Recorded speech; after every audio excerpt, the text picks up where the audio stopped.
సుకుమారి. విదర్భ మహారాజులం గారి కుమారుడు జయంతుడు ఉండేవాడు. అతడు చాలా అందగాడు. ఒక్క అందగాడు మాత్రమే కాదు, మంచి బలశాలి, పరాక్రమవంతుడు కూడాను. అతన్ని ఎరిగిన ప్రతి రాజకుమార్తెకి అతన్నే పెళ్లి చేసుకోవాలని కుతూహలంగా ఉండేది. అందుచేత రోజు ఏదో ఒక దిశ నుంచి స్వయంవరానికి రావాల్సిందని జయవంతుడికి ఆహ్వాన పత్రికలు వస్తూనే ఉండేవి. అనేక మంది రాజులు తమ తమ కుమార్తెలు ఛాయాచిత్రాలు పంపుతూ తనకు నచ్చింది లేనిది వ్రాయమని కోరుతూ ఉండేవారు. జయంతుడు స్వయంవరాలకు వెళ్ళేవాడు. కానీ పెళ్లి కూతురులను చూసేసి తనకు నచ్చకపోయిన పక్షంలో ఆమె పూలహారంతో తన వద్దకు రాకపూర్వమే మెల్లగా తప్పించుకొని అవతలకు వెళ్ళిపోయేవాడు.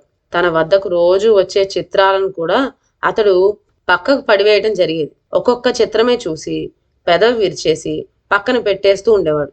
కుమారుడికి ఏ పెళ్లి కూతురు నచ్చకపోవటం చూసేసరికి విదర్భ మహారాణి గారికి ఆందోళన కలిగింది. ఒకనాడు జయంతుడికి కబురు చేసి, కుమారా, జయంత, ఏదో ఒక రాజకుమార్తెని ఎంచుకొని పెళ్లి చేసుకోవాలి. నువ్వు వివాహం చేసుకొని బిడ్డల్ని కంటే మనవల్ని మనవరాల్ని చూసుకుంటూ మురిసిపోవాలనుంది నాకు. నా కోరిక తీర్చవా అన్నది. అందుకు జయంతుడు, నేనేం చేయను, నాకెవ్వరూ నచ్చటం లేదు. ఈ రాజకుమార్తెలంతా అసలైన రాజకుమార్తెలు కారేమో అని అన్నాడు. ఆ మాట విని మహారాణి, అసలైన రాజకుమార్తెలంటే ఎలా ఉంటారు నాయన? నీ ఉద్దేశం ఏమిటో నాకు చెప్తే అలాంటి వాళ్ళను ఎలా అయినా వెతికి తెప్పించి పెళ్లి చేయిస్తాను అని చెప్పింది. జయంతుడు, అసలైన రాజకుమార్తెలంటే అతి సుకుమారి అన్నమాట. నేను చూసిన వాళ్ళంతా మోటు వాళ్లే కాని నాజూకైన వాళ్ళు కాదు అనేశాడు. ఇలా కొంతకాలం గడిచాక మహారాణి కాశీయాత్రకని సపరివారంగా బయలుదేరింది. తల్లికి సహాయంగా ఉంటాడని మహారాజుల వారు జయంతుని కూడా వెళ్ళమని చెప్పారు. విదర్భ మహారాణి గారు, యువరాజు గారు తమ దేశానికి వేంచేస్తున్నారని తెలిసి కాశీరాణి వారికి స్వాగతం ఇచ్చి తన అంతఃపురంలోనే వారికి బస ఏర్పాటు చేసింది. కాశీరాణికి ఒక చక్కని చుక్క లాంటి కుమార్తె ఉంది. ఆ బాల చెక్కిళ్ళు గులాబీ రేకుల మల్లె మృదువుగా మనోహరంగా ఉన్నాయి. ఆమె చేతులు కలువు కాడలకు మల్లె మెత్తగా ఉన్నాయి. ఆమె నడుస్తుంటే నడుస్తున్నట్లు కాకుండా మానస సరోవరంలో విహరించే రాజహంసలాగా కనపడేది. ఆ బాలను చూడటంతోనే విదర్భ మహారాణికి ఆ పిల్లను తన కోడలుగా చేసుకోవాలని మనసులో అనిపించింది. జయంతుని రహస్యంగా పిలిచి దూరాన కనపడుతున్న రాజకుమార్తెను చూపి, ఏమంటావు అని అడిగింది. అతడు ఆ పిల్ల అందాన్ని మెచ్చుకున్నాడే కాని అసలైన రాజకుమార్తె అవునో కాదో మరి అన్నాడు. కాకపోవడం ఏమిటి, ఇలాంటి పిల్ల మనం 1000 సంవత్సరాలు తపస్సు చేసినా లభించదు. ఇక సంశయించక ఈ పెళ్లిని వరించు అని విదర్భ మహారాణి కుమారునికి నూరిపోసింది. అతడేదో చెప్పబోతుంటే ఆ మాట వినిపించుకోకుండానే కాశీరాణి వద్దకు వెళ్ళి, వదిన, మీతో నాకు బియ్యం అందాలనుంది, మరి ఏమిటి మీ ఉద్దేశం అన్నది దాపరికం లేకుండా. అందుకు కాశీరాణి, అంతకంటే కావాల్సిందేమిటి, కానీ మా పిల్ల చాలా సుకుమారి. ఆ సంగతి కనిపెట్టి కంటికి రెప్పలాగా కాపాడుకోగల వరుడికే గాని పెళ్లి చేయటం ఇష్టం లేక పిల్లకు పెళ్లియుడు వచ్చినా మా వారు స్వయంవరం చాటింపించారు కాదు.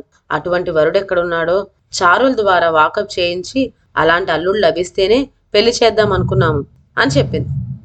విదర్భరాణి వెంటనే కుమారునితో, నాయన, నీవు ఎటువంటి భార్యను కావాలని ఇన్నాళ్ళ నుంచి కోరుకుంటూ ఉన్నావో సరిగ్గా అటువంటి పెళ్లి కూతురే ఇప్పుడు లభించిందో. ఆమె చాలా సుకుమారట అంది. అప్పుడు జయంతుడు, మాటలకేమమ్మా, అంతా అలాగే చెప్తారు. ఆమె సుకుమారి అవునో కాదో పరీక్షిస్తే కాని ఒక నిశ్చయానికి రావటానికి వీల్లేదు అన్నాడు. సరే అని రాణి పరీక్ష చేయటం ఎలాగా అని ఆలోచించడం మొదలెట్టింది. ఇంతట్లో సాయంత్రం అయింది. 20 మంది పరిచారకులు తలా ఒక పరుపు పట్టుకొని రాజకుమార్తె శయన మందిరం వైపు వెడుతూ కంటపడ్డారు. విదర్భరాణి, ఏమర్రా, ఏకంగా ఇన్ని పరుపులు పట్టుకెడుతున్నారెందుకు అని వాళ్ళని అడిగింది. మా రాజకుమార్తె అతి సుకుమారి. 20 పరుపులు ఒకదానిపైన ఒకటి వేసి పడుకోబెడతాం, లేకపోతే ఆమెకు నిద్ర పట్టదు అన్నారు. విదర్భరాణి ఈ విడ్డూరం ఏమిటా చూడాలని వాళ్ళ వెంటే వెళ్ళింది.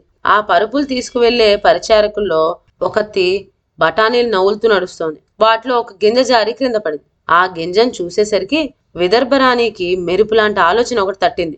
ఎవరూ చూడకుండా ఆమె దాన్ని తీసుకుంది. పరిచారకులందరూ పట్టు మంచం మీద ఒకదాని మీద ఒకటి 20 పరుపులు వేసి వెళ్ళిపోయారు. రాణి తాను తెచ్చిన ఆ బఠానీ గింజను అట్టడుగు పరుపు క్రింద పెట్టి ఏమీ ఎరగనట్లు బయటికి చక్కా వచ్చేసింది. తెల్లవారింది.